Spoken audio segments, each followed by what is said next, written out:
प्यारे बच्चों, आजकल हम रेखा गणित पढ़ रहे हैं जिसके अंदर मैं आपको वृत्त के बारे में बताऊंगा। तो जब भी हम वृत्त खींचते हैं तो हमको एक प्रकार की आवश्यकता होती है। तो प्रकार हमने लिया और यहाँ पे प्रकार की नोक रखी और इससे हमने एक उचित त्रिज्या नापी स्केल में और इसको घुमा दिया। तो इससे हमें एक वृत्त का निर्माण हुआ। ये हमारा वृत्त का केंद्र कहलाता है। वृत्त के केंद्र से ये परिधि हुई, परिधि यहाँ तक की दूरी, वृत्त के केंद्र से लेके परिधि तक की दूरी क्या कहलाती है? त्रिज्या। तो इसको हम क्या बोलते हैं? त्रिज्या बोलते हैं। तो त्रिज्या के बारे में समझ आ गया। इसके बाद माना मैंने एक वृत्त बनाया और वृत्त का केंद्र है प्रकार की सहायता से, ये मैंने बोला यहाँ से लेके यहाँ तक की दूरी त्रिज्या होती है। तो ये हम जहाँ पे भी टच करेंगे केंद्र से परिधि को, ये सब वृत्त की क्या होंगी? सब ये त्रिज्याएं होंगी जो परिधि को टच कर रही होंगी केंद्र से। अब हमने फिर से एक वृत्त बनाया, केंद्र है, केंद्र से हमने पूरी एक रेखाखंड खींच दिया यहाँ तक, परिधि से परिधि को मिलाते हुए और केंद्र से रेखा जा रही है, तो इसको हम व्यास बोलते हैं। तो ये पूरी दूरी क्या कहलाती है? यहाँ से लेके यहाँ तक की केंद्र से जा रही है। पर यही अभी हमने बोला केंद्र से जा रही है, अब वृत्त बनाया, ये केंद्र है। अब मैंने बोला ये रेखाखंड, अब ये व्यास नहीं कहलाएगा।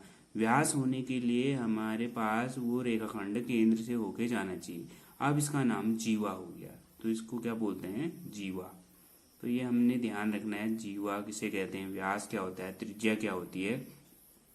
फिर इसके बाद हम आएंगे त्रिज्य खंड और वृत्तखंड। देखिए त्रिज्य खंड, त्रिभुज जैसी आकृति हमको दिख रही है वृत्त में, तो ये जो टुकड़ा है ये क्या कहलाता है? त्रिज्य खंड। और जीवा के द्वारा हमने एक जीवा खींची है और ये छोटा हिस्सा ये जो मिला, ये वृत्तखंड है, वृत्त का एक टुकड़ा, खंड।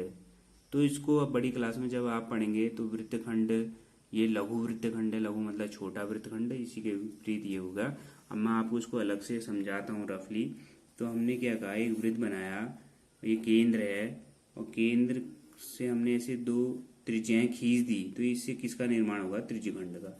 तो ये जो अभी मैंने शेडेड पोर्शन किया है यहाँ पे, ये त्रिज्यखंड है।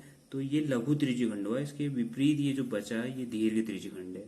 ऐसे ही हम क्या करेंगे, एक वृत्त बनाएंगे, केंद्र होगा, ये हमारे पास वृत्तखंड है, लघु वृत्तखंड हुआ, और इसके अपोजिट ये जो बचा ये दीर्घ वृत्तखंड हुआ।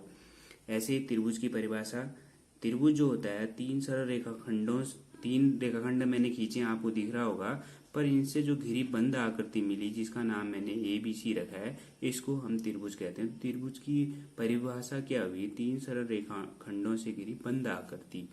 तो यहाँ पे हमारे पास त्रिभुज ABC है। त्रिभुज में तीन भुजाएं होती हैं। इस त्रिभुज ABC में भुजा AB, भुजा BC और भुजा CA या AC, जो भी आप कहना चाहें, ये तीन भुजाएं भी, तीन कोण होते हैं, जैसे शॉर्ट में हम इसको कोण A बोल सकते हैं, इसको कोण B, इसको कोण C।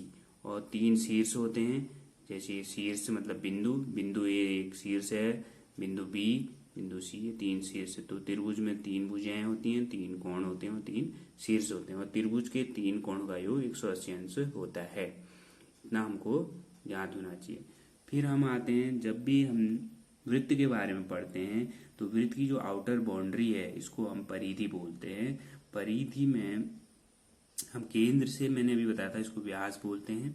और इससे हमारा जो हमने खींचा, इससे वृत्त दो भागों में बढ़ गया, इसको बोलते हैं हम अर्धवृत्त। ये अर्धवृत्त है, ये भी अर्धवृत्त है। तो अर्धवृत्त मतलब आधा वृत्त, वृत्त का आधा अर्धवृत्त कहलाएगा। ये हमें पता होना चाहिए। एक चीज हमने और पढ़ी यहाँ पे, अभ्यंतर और बहिर्भाग। अभ्यंतर मतलब कोई भी आकृति है उसके अंदर कोई भी, ये अभ्यंतर हुआ, अंदर का भाग, इसको अभ्यंतर बोलेंगे। और ये इस आकृति के बाहर का ये बहिर्भाग हुआ। तो अभ्यंतर और बहिर्भाग भी आपके समझ में आ गया होगा। ऐसे ही हम चतुर्भुज के बारे में पढ़ेंगे। जो भी काम आप रेखागणित में करें वो बिना पटरी,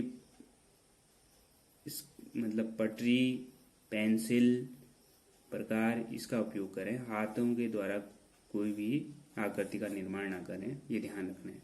तो स्केल के द्वारा मैंने ये चार सरल रेखाखंडों से घिरी बंद आकृति बनाई है, ये चतुर्भुज है।